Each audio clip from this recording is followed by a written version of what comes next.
नमस्कार, मैं प्रेयसी। स्वागत है आप सभी का द प्रिंट लाइन्स में।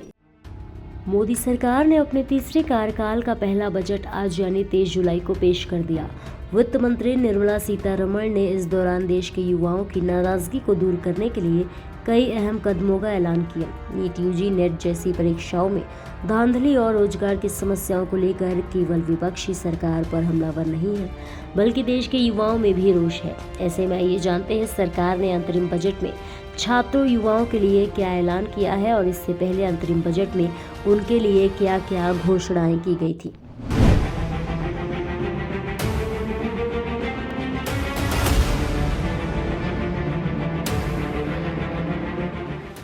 वित्त मंत्री निर्मला सीतारमण ने कहा, मुझे 2 लाख करोड़ रुपए के केंद्रीय परिव्यय के साथ 5 वर्षों में 4.1 करोड़ युवाओं के लिए रोजगार, कौशल और अन्य अवसरों की सुविधा के लिए 5 योजनाओं और पहलों के लिए प्रधानमंत्री पैकेज की घोषणा करते हुए खुशी हो रही है।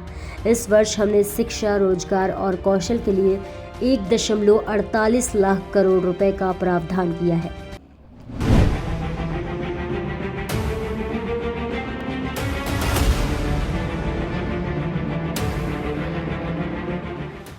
वित्त मंत्री ने 1 फरवरी को पेश किए गए अंतरिम बजट भाषण में बताया था कि स्किल इंडिया मिशन के तहत देश में 1.4 करोड़ युवाओं को ट्रेन किया गया है। साथ ही 54 लाख को अप स्किल या री स्किल किया गया है। पीएम मुद्रा योजना के तहत युवा उद्यमियों को 43 करोड़ के मुद्रा योजना लोन दिए गए। देश में 3000 नए ITI बनाए गए हैं। साथ ही देश में 7 IIT, 16 IIIT, 7 IIM, 15 एम्स और 390 यूनिवर्सिटीज का निर्माण किया गया है।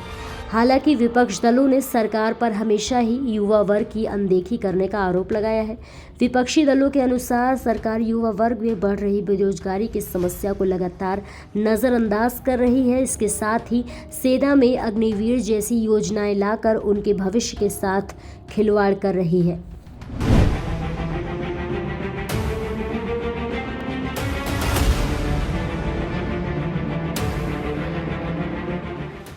युवाओं की नौकरी के लिए बजट 2023 में सरकार ने 740 एकलव्य मॉडल रेजिडेंशियल स्कूलों के लिए 48,800 अध्यापकों और सहयोगी स्टाफ की भर्ती करने का ऐलान किया था। प्रधानमंत्री कौशल विकास योजना 4.0 लॉन्च की गई थी, जिसके तहत लाखों युवाओं को coding, robotics, 3D printing, drone तकनीक आदि की ट्रेनिंग दी जा रही है। 30 स्किल इंडिया इंटरनेशनल सेंटर विभिन्न राज्यों में बनाने का ऐलान किया गया था। MSME सेक्टर के लिए क्रेडिट गारंटी स्कीम के तहत 9,000 करोड़ रुपए का फंड बनाने का ऐलान हुआ था। देश में साल 2014 तक बने 157 मेडिकल कॉलेजों के साथ 157 नए नर्सिंग कॉलेज खोलने का ऐलान किया गया था।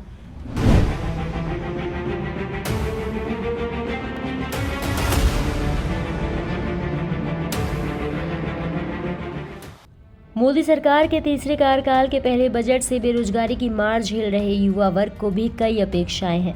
वर्तमान में देश में युवा वर्ग के सामने सबसे बड़ी समस्या रोज रोटी सुनिश्चित करने की है। युवा वर्ग की ओर से लगातार सरकार से इस दिशा में मजबूत कदम उठाने की अपील की जा रही है। मोदी सरकार के पहले 2 कार्यकाल में स्किल इंडिया और मेक इन इंडिया मिशन के जरिए युवाओं को रोजगार से जोड़ने के लिए कई कदम उठाए गए, पर वे कदम जमीन पर नाकाफी ही साबित हुए हैं। ऐसे में युवा वर्ग इस बार उम्मीद कर रहा है कि सरकार उनकी भलाई के लिए कुछ ऐसे कदम उठाए जो गंभीरता पूर्वक जमीन पर उतारे जा सके, ना कि वे केवल हवाई बनकर रह जाएं। नेशनल करियर सर्विस पोर्टल पर लिस्टेड पदों की संख्या बढ़कर 1.09 करोड़ हो गई है, जबकि नौकरी के लिए पंजीकरण करवाने वालों की संख्या 87.2 लाख ही है। नौकरी की संख्या बढ़ने के बावजूद युवाओं को काम नहीं मिल पा रहा। इसकी वजह जॉब के लिए पैरामीटर्स पर उम्मीदवार का खरा न उतरना है। कुछ मामलों में संविदा या कम वेतन होने पर लोग नौकरी के लिए आवेदन नहीं करते हैं। इस स्थिति में सुधार के लिए भी सरकार से इस बजट में कदम उठाने की अपेक्षा है।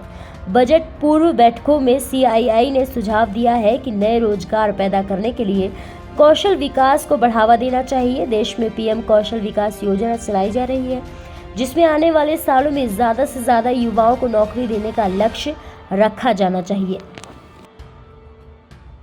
ऐसे ही और भी अहम खबरों को देखने के लिए बने रहिए द प्रिंट लाइन्स के साथ।